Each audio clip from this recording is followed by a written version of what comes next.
Hebrews chapter 7 verses 11 down to 28. And last time we talked about honor our great high priest. No, i-glorify natin ang ating great high priest, which is Jesus Christ. So when we say high priest, siguro many of us maybe it seems like we cannot relate to the Jews, especially if your background you are not in the other religion na mayroon silang priest and high priest or whatever priest. Sa atin kasi we do believe that we don't have a priest like the other religion, but now we are a priest or priest tayo ng mga Christians, the priesthood of the believers. Tayo ang priest generally as Christians. We are considered and called priest in the Bible. We acquired the priesthood of the believers of Christ, and Jesus is our high priest. So, tayo parang hindi tayo dyan makarelate, pero you know what? In the Jewish practice, culture, faith, and their understanding of the high priest, that is very valuable, significant, or that is very, honorable, to be called and consider a high priest. Kaya sa mga Hudyo, pag sinabi mong high priest, talaga sa kanila, sobrang importante yan. Grabe ang kanilang honor, respect, and value to the office of the high priest sa kanila. Maybe hindi tayo makarelate, but you know what? We should be, or we must be also consider that kind of experience or maybe treatment. Kaya ang book of Hebrews or the author, dami niya dito sinasabi regarding high priest, and of course we know that Jesus is called and considered a high priest, our high priest. Kaya dapat natin siya i-honor, i-worship, i-glorify. Kaya yun ang message natin last time. And this morning, our message is about high priest pa rin, but we will focus on Jesus, our everlasting high priest. Kailangan po natin i-emphasize po ito, the word everlasting. Pag sinabi mong high priest, valuable, importante yan, very significant yan sa mga Hudyo, tinitreasure nila yan, ang high priest. And tayo na Christian, the same as true, dapat we need also to treasure and honor and value our high priest, and not only that, our everlasting high priest. Pag sinabi mong everlasting, hindi na siya napuputol, hindi na siya nag-stop, it continues forever. And that is Jesus, our everlasting high priest. And also the high priest that we know, si Jesus, sa Hudyo talaga, alam nila yung mga specific detail of the ministry of the high priest, and that's why they really appreciate it, honor it, value it, and that's also the reason why some of the Jewish Christians, sa time ng pag-usulat nito, ng libro ng Hebrews, na yung iba gustong bumalik sa kanilang practice, belief, known as Jewish, as a Jew, sa kanilang tradition of, ang kanilang high priest, ang kanilang mga priest galing lang sa, tribe of Levi. Mga Levite sila. So, kaya ginagawa dito ng author na para makorek ang mind ng mga Jew o Jewish Christians na no, Jesus is our real high priest and He is also everlasting. Walang katapusan, walang hangganan.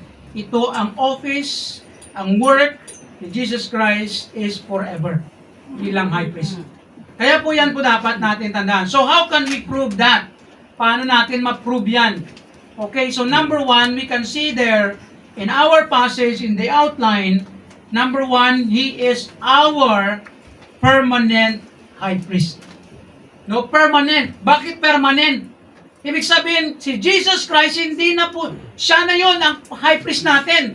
Kasi during that time, Sa mga Hudyo, may mga high priest sila, may priest sila, pero temporary lang sila. No, hindi sila permanent. Kaya sabi dito sa verse 11, take note, sabi ng author, if therefore perfection, no, ang pagka-perfect, complete, whereby the Levitical priesthood. Kaya yung mga Levites, no, sila lang yung dapat may office ng priesthood sa kanilang sa law and sa kanilang culture. So sabi dito, kung meron sanang perfection sa kanilang mga priesthood, sabi niya, for under it, the people received the law, kaya galing sa law, what further need was there that another priest, si Jesus yon, should rise after the order of Melchizedek and not be called after the order of Aaron. Kasi si Aaron, yan ang pinanggalingan ng mga priest sa tribe of Levi and si Aaron. So sabi niya dito, kung may perfect na priest o priesthood sa linya ni Aaron, bakit pa meron pa si Jesus? Kasi sana wala na. Yun ang kanyang argument. Rhetorical question. Number 12. For the priesthood being changed. Ito na yung tandaan natin. Sabi ng author. The priesthood being changed, there is made of necessity a change also of the law. Anong ibig sabihin ng author? Dahil walang perfect na priest, walang priest na like Jesus sa linya ni Aaron, there is a change. The priesthood being changed, nagbago ang priesthood kasi sa law dapat Levites lang eh. Pero binago yan ng Diyos because there's no perfect. There is made necessity a change also of the law. Kaya tandaan po natin, ito pong principle o verse na ito, nagpapakita po ito na hindi lahat sa Old Testament is applicable. Especially, may mga laws, may mga practices, may mga traditions in the Old Testament na hindi na siya applied sa atin o hindi na siya natin dapat i-practice kasi binago. Binago nino? Ni Jesus. Nagbago dahil kay Jesus. Kaya ang priesthood of the Levites, binago yan, na-change yan, no, sa time ni Jesus. And verse 13, for he of whom these things are spoken pertaineth to another tribe. Kaya si Jesus, hindi siya sa Levites, sa another tribe siya, of which no man gave attendance at the altar. Parang hindi yan pinag-uusapan, no? Sabi diyan, hindi nila pinapansin. Sabi dito, for it is evident that our Lord, si Jesus, sprang out of Judah. Kaya galing sa tribe of Judah. Of which tribe Moses spake nothing concerning priesthood. Sa time ni Moses, no, yung law. Kaya ang Levites, na supposed to be sila ang mga priest lang, sabi dito, hindi siya na-mention ang tribe of Judah. And verse 15, and it is yet far more evident, no, may ebidensya for that altar, that after the similitude of Melchizedek, balik tayo kay Melchizedek, there ariseth another priest. Kaya di ba si Abraham nag-offer, lumapit doon kay Melchizedek na high priest, and si Jesus, saan siya galing? Ang kanyang trace of high priest, doon kay Melchizedek. So, nag-change ang law na ang priesthood hindi lang sa Levites, but here comes from Melchizedek, si Jesus. Kaya similitude, ibig sabihin, galing ang priesthood, the order of Melchizedek, yan ang ibang verse. Kaya balik po tayo sa verse 3. Sabi sa verse 3, without father, without mother, without descent, sino yon? Si Melchizedek to. Having neither beginning of days, kaya alam niyo po si Melchizedek in the Old Testament is or was a mystery. Hello? Mystery po si Melchizedek. Bakit mystery? Hindi po na-trace, wala siyang nanay, walang tatay, wala siyang pinanggalingan, wala siyang beginning of days. No, hindi siya na parang hindi na record kung kailan siya pinanganak. No? Talagang hindi na naka-silent. May emergency. Nor end of life. Tingnan niyo si Melchizedek, ha? Wala siyang beginning of days, wala siyang end of life, but made like unto the Son of God. Kaya si Jesus and Melchizedek, it might be same person or type of Jesus. No, si Melchizedek. Abided a priest for continually. Ano po ang ibig natin sabihin? Diyan po natin makikita that Jesus is our permanent priest. Siya yung permanent. So when we say permanent, we can understand that unchangeable. Hindi na nagbabago, hindi na dapat baguhin, hindi na pwedeng palitan. Kaya unchangeable high priest. Ito po tandaan natin. Si Jesus never changed. Di ba? Meron yung sa Hebrews din. Jesus the same yesterday, today, and forever. And then when Jesus acquired his high priest, being high priest, no, or nagkatawang tao siya, no, nag-perform siya ng trabaho ng high priest, hindi na po mababago yun. Unchangeable. Kaya, pinapaintindi ng author sa mga Hudyo, kasi Hudyo sila eh, ang mga priest nyo noon, mga high priest nyo noon, nagbago, nag-change, generation after generation, nawawala sila. But Jesus is a permanent and never change high priest. Hindi na siya magbabago. He is forever high priest. Kaya yun ang makikita din natin sa Bible. Kaya dito sa verse 24, jump tayo. Verse 24. But this man, because he continueth ever, hath an unchangeable priesthood. Si Jesus. Melchizedek and Jesus, it might be the same person. Unchangeable priesthood. Kaya po si Jesus, siya po ang high priest po natin. Kaya pa tayo, sorry lang sa ibang reliyon na they still have practiced the priesthood na merong may level of priesthood. Alam niyo yun? Tapos mayroon pa silang pinakamataas na priest. Sino yun? Pope. Yun ang kanilang sa practice pa ng Hudyo, yun ang pinaka-high priest. Ang Pope. And that is why, as Christians, biblically, we don't believe on that faith or practice. Because we, as Christians, are priests, spiritually speaking, and Jesus is our high priest. Kaya tayo, we can directly come to God through Jesus. Amen. It never be changed. So, unchangeable high priest. Secondly, not only that, undying high priest. Hindi na po siya namamatay. Of course. Kaya, makikita po natin sa verse 16, sabi dito, who is made not after the law of a carnal commandment. Sino yung mga na-made na sa carnal commandment? Yung mga priest nila na by the law. But Jesus, hindi siya ginawa o hindi siya naging priest dahil sa law. Ang carnal po dyan. Pag sinabi carnal, parang negative po yun na understanding. You know what? Pag sinabi carnal, humanly, fleshly, or parang, tawag nito, parang ganun yung understanding ng carnal eh. Ang carnal commandment dito, yung ang law na sinasabi niya. But after the power of an endless life. Anong ibig sabihin yan?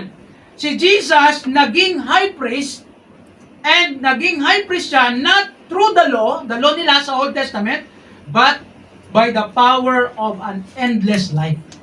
Kaya si Jesus Christ, hindi na po yan nawawala, hindi na change, hindi nagbabago, at hindi na rin siya, because we know that Jesus is eternal, and even now, He has the body that we call incorruptible body, endless. So that's why Jesus is undying high priest. And that is our high priest. For, sabi dito verse 17, for He testifieth, thou art, ito yung oath, ito yung promise, ito yung testimony. Thou art a priest forever after the order of Melchizedek. The key word there, forever. Kaya si Jesus is our permanent high priest because He will never be changed and hindi na po siya pwedeng palitan like the other high priest in the Old Testament.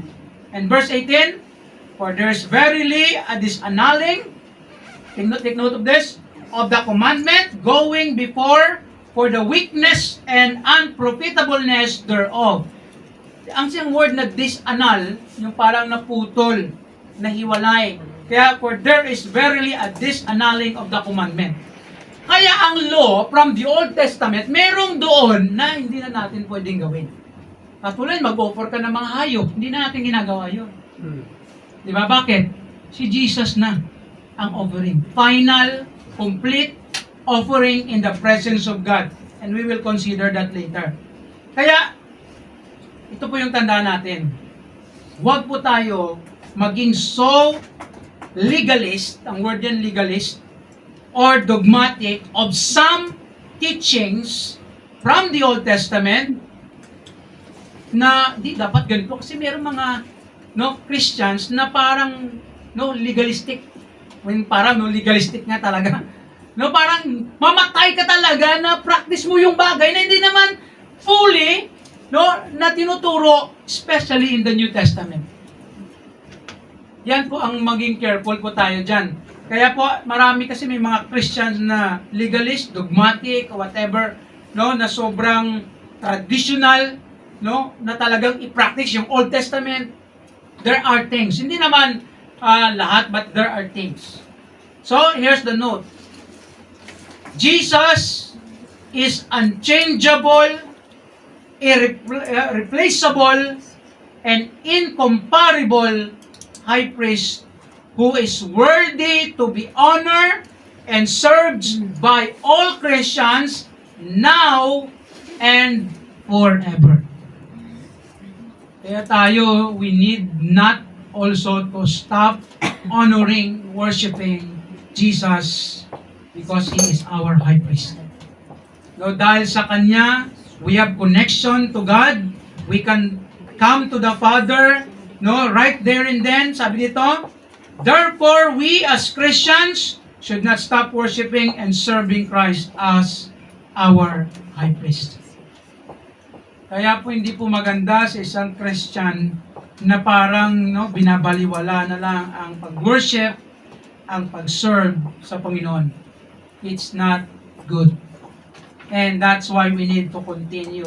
No matter what, whatever the circumstance in life, continue to worship and honor Christ. Number 2, He is our powerful high priest. Not only is permanent, but also powerful in the sense of what? Verse 19, for the law made nothing perfect, kaya ang law, tandaan po natin yung mga kautusan sa Bible, sa Old Testament, sa Bible, hindi po yan nagkakaroon ng nagiging perfect. Kaya tayo, naniniwala tayo na ang Old Testament o yung law, Ten Commandments especially, hindi po yan nakakaligtas. Tandaan po natin, kasi yung iba, ganun yung paniniwala ng ibang reliyon na kailangan sundin mo yung mga kautusan para ikaw ay magkaroon ng favor sa Panginoon at para ikaw ay makapunta sa heaven. Sundin mo ang kautusan, maging mabait ka, gawin mo yung mga bagay na sinasabi ng Diyos para magkaroon ka ng merit o para maligtas ka. That's the teaching and belief of the other religions or other religions na marami. Para sa kanila, mal-save sila kung sinusunod nila ang law. And sabi ng Bible, for the law made nothing perfect. Walang may maging perfect sa law. Kahit sundin mo pa ang Ten Commandments, in fact, hindi mo talaga ma-perfect yan. No one can perfect the Ten Commandments. No one can perfect the commandments in the Bible. Kaya sabi ng Bible, kung gawa mo man ng 9 sa 10 commandments lang, pero nagkamali ka ng isa, ano sabi ni Jesus? Nagkamali ka na sa lahat. Kaya ang commandments in the Bible, hindi po yan binigay para maligtas tayo. Hindi. Ang 10 commandments, especially yung basic na yan, binigay po yan para makita natin, malaman natin na wala tayong magawa sa buhay para maligtas. Because only Jesus can save us. Kaya verse 20, and inasmuch as not without an oath, He was made priest. Sino yung without oath na naging priest? Not without oath, si Jesus. Kasi ganito yon. Verse 21. Tingnan verse 21 muna. For those priests were made, yung mga priests noong unang panahon sa Old Testament, and the new without oath. Sila naging priest sila dahil sa law, dahil sa kanilang tatay, no, sa kanilang lahi. Kaya mga Levites, mostly sa kanila, naging priest lang sila dahil sa law. Kahit hindi sila mag-promise o mag-oath. Kaya sabi niya, for those priests were made without an oath, but this, sino ditong this? Si Jesus, with an oath by Him that said unto Him, ano yung oath? That the Lord, or the Lord swear and will not repent. Pwede yung word na repent. Ang Diyos ba nagre-repent? Ang word na repent dito, change of mind na, hindi yung repent nagsisi sa kasalanan. Not repent, thou art a priest forever after the order of Melchizedek. Ano ang ibig sabihin? Ang mga priest noon, pwede silang mag-priest na yung kahit wala silang gawing oath, promise. Ano oath? Panumpa. Tama? Panunumpa. Sila, pwede lang silang gumawa ng kahit ano. No? Kasi wala silang oath eh. Pero si Jesus, merong promise, merong oath na ito yung sinabi in quote sa Old Testament. No, nag-swear, nag-promise, nag-oath ang Diyos. You, Jesus, a priest forever after the order of Melchizedek. And that is why we will consider verse 22, by so much was Jesus made a surety of a better testament. No, alam niyo yung surety, ang word is that is assurance. Kaya si Jesus Christ, as a high priest, no, may oath ang Father na siya ay high priest. Kaya meron tayong kasiguraduhan and assurance sa kay Jesus. Yan ang ibig sabihin dito.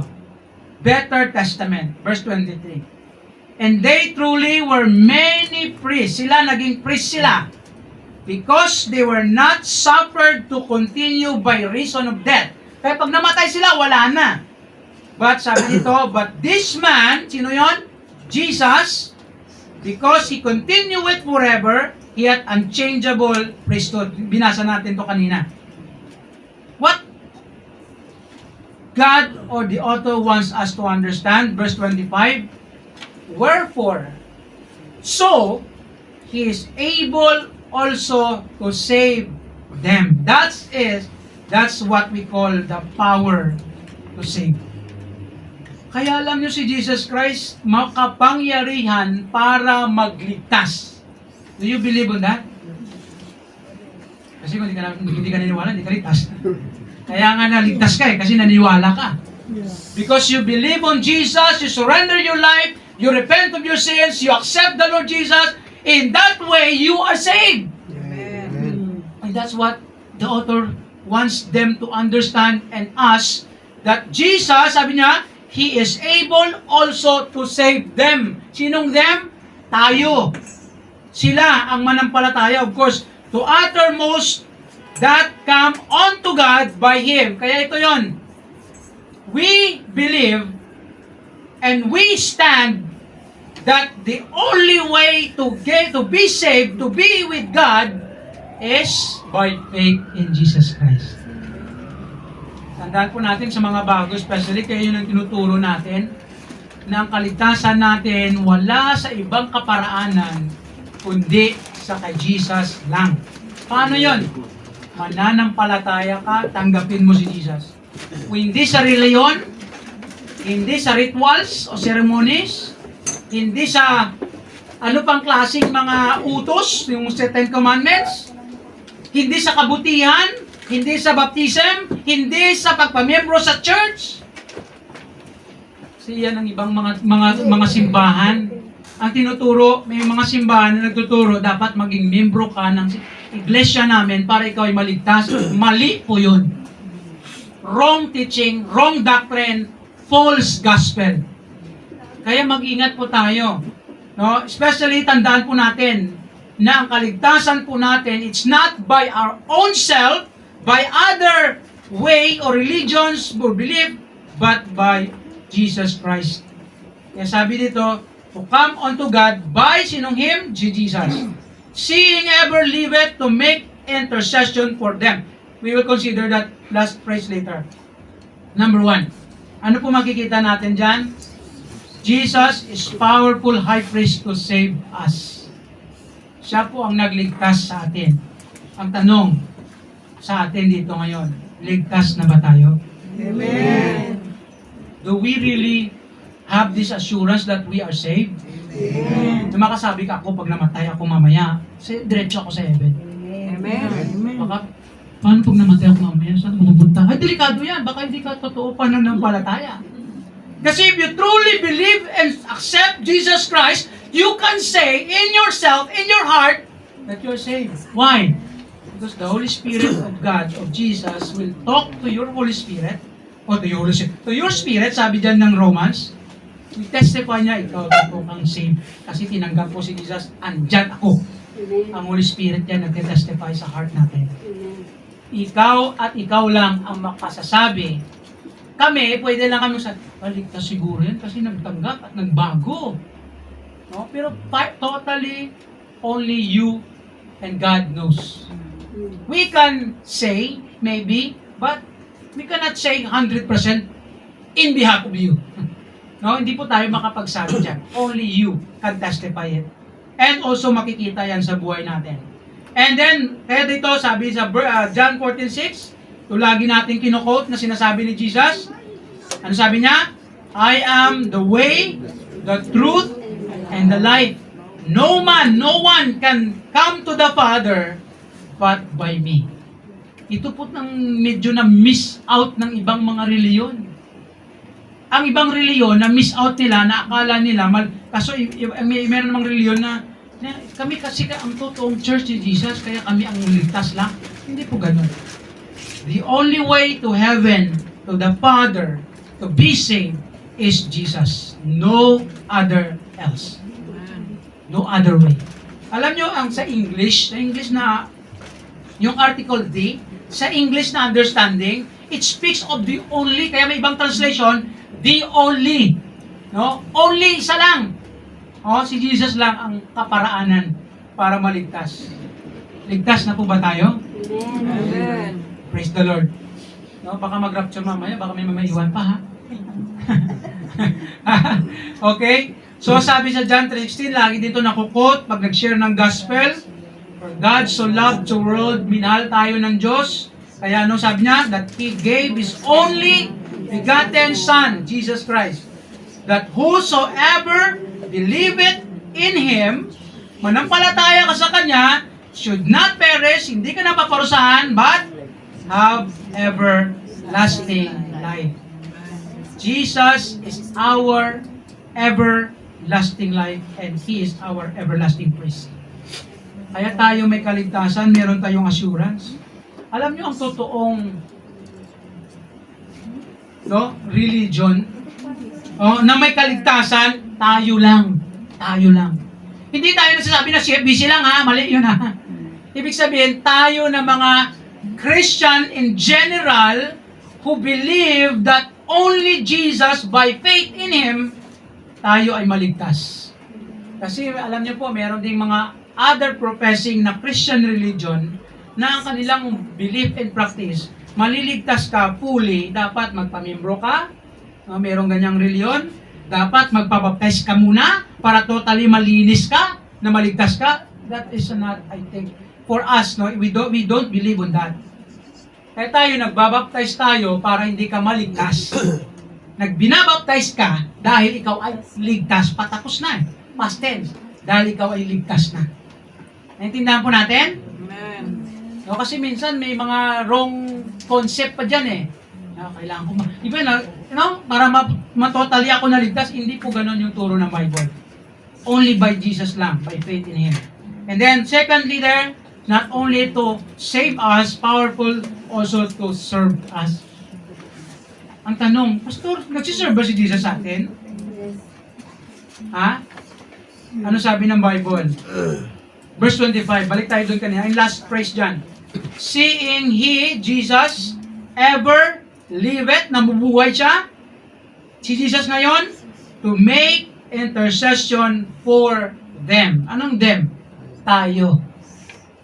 Ano ang ibig sabihin ng intercession? Si Jesus Christ siya ang nagko-communicate sa Father doon ngayon sa heaven Doon siya yung nagpapagitna sa atin.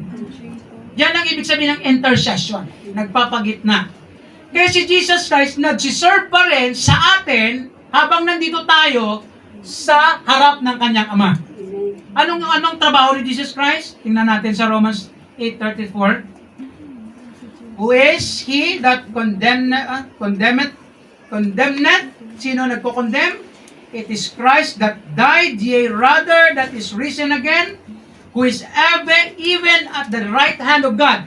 Nandun siya kasama sa Father, who also maketh intercession for us. Anong intercession for us? Siya doon nakikipag-usap sa tatay. Ay, Father, si Sislani yung nagkamali na naman. So, nagkamali naman Father, please, sorry, forgive him. Something like that. That's the work of intercession. Siya yung nagpapagitna sa atin, sa Ama. No? Kaya yun ang ibig sabihin ng work. And then, take note sa 1 John chapter 2, verse 1. Ito yung ibig nating sabihin. My little children, these things write I unto you, that ye sin not. Ang ibig sabihin nito ni John, ye sin not, hindi ibig sabihin perfectly, para hindi ka magkasala, sinulat ito. And if, kaya ito po yun, walang perfecto. If any man sin, any Christian sin, sabi niya, we have an advocate with the Father, Jesus Christ the righteous. Kaya alam nyo ito yun. Ang trabaho ni Jesus Christ para sa atin, pag tayo ay nagkakasala o nagkamali, siya yung nakikiusap sa Ama. In behalf of us, tayo napuforgive tayo ng Diyos na Ama, ng Diyos dahil kay Jesus. Siya pa rin doon nakikipag-usap, nag-i-intercede, nagpapagitna. Kaya tayo pag nag-pray tayo, dumadaan kay Jesus yan eh. Siya yung high priest and mediator natin. Yan po actually ang sabi ng Bible, even sabi ni Paul. There's one man, o one, no? 1 Timothy 2:5. Let's consider, hindi ko ata nalagay dito. Tingnan mo muna natin. Para makonsider natin ito. 1 Timothy chapter 2 verse 5, I think, or 5:2. 1 Timothy chapter 2 verse 5. For there's one God and one mediator between God and men. Sino yon? The man Christ Jesus. In other words, Jesus still serving us in the presence of His Father. Do you appreciate that? Do you realize that? That even Jesus, our Savior, our Lord, our King, our Master, serving us in the presence of His Father. And that's the work of intercessor. Nagpapagitna. And that's why we can rely and trust in Him. Here's the note from that. Tingnan po natin ito. Take note of this quotation. Actually, it's my quotation. It is a shame to a true believer of Christ not to serve Christ. Nakakahiya po yun. Sa totoong Kristiyano na hindi siya nagsiserve kay Jesus. Because Jesus serving us too. Jesus is the only way to heaven or to be saved from the penalty and power of sin. Siya lang ang makakatulong, makakaligtas sa atin, o nagligtas sa atin at makapagligtas sa iba.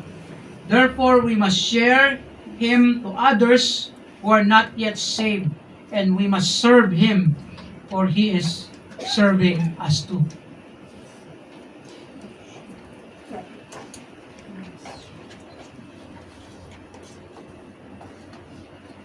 Example, may boss ka sa trabaho na ang boss mo nagtatrabaho din. Tapos ikaw, nakatunganga ka lang doon. Okay ba yun? Ha? Nakakaya yun, di ba? Si boss ka nagtatrabaho, ako hindi. Di ba? Yan din yun ang sitwasyon natin sa harap ng Panginoon. Kaya sa Christian, it is a must, no, that we must serve Christ because He also serving us. And finally, actually nadaanan natin to last time, but we will only review or parang reconsider this principle. He is also our perfect high priest. Perfect in the sense na sinless. Kaya sabi sa verse 26, paulit-ulit dito yung author. Kaya wag po tayong magsawa, wag tayong ang tawag nito, sa Ilonggo matakan. No? Wag tayong mainis. Ano ba yun, pastor? Paulit-ulit yung message mo. Ang tanong, na-apply ba natin ang mga application and truths from it? Or ang tanong, na-appreciate ba natin kung sino si Jesus Christ?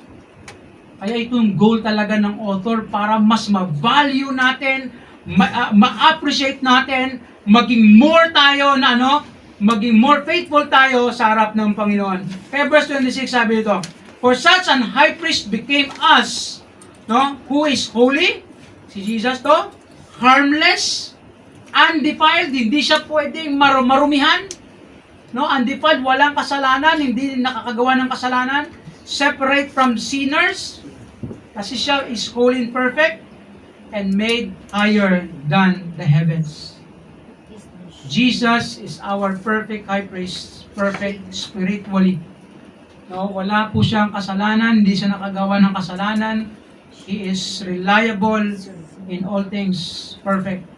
And then take note, kaya in verse 27, sabi dito, who needed not daily, as those high priests. Kasi ang mga high priest, kailangan din nila mag-offer para sa kanilang kasalanan. Sabi diyan, to offer up sacrifice first for his own sins. Ang high priest. Ang high priest, kailangan din nila mag-offer ng sin offering, tawag doon. Then, for the people. For this, he did once, si Jesus yon, yung did once, when he offered up himself. Kaya si Jesus, siya na yung final offering natin. High priest siya, isang beses lang ginawa. Anong in-offer niya? Himself, ng kanyang sarili. Kaya siya ay perfect spiritually and perfect physically. Reliable and faithful. Sabi dito, for the law maketh men high priests which have infirmity, yung mga high priest na dati, but the word of oath which was since the law maketh the Son, Jesus, who is consecrated forevermore. Consecrated, sacred, holy. Kaya alam nyo si Jesus Christ, kaya tayo sabi ko kanina, hindi na tayo nagpa-practice ng mga offering like what the Jew is doing, like sin offering, animal sacrifices. Hindi na po natin ginagawa yan. Na-notice nyo yung ibang religion gumagawa pa rin yan? Mga animal sacrifices? Example lang dito. Minsan may kita nyo may mga pato doon sa daan. May mga hiwang-hiwang karni doon, mga nag-offer pa sila, although ang belief nila parang sa kanilang mga tawag nito, mga ancestors.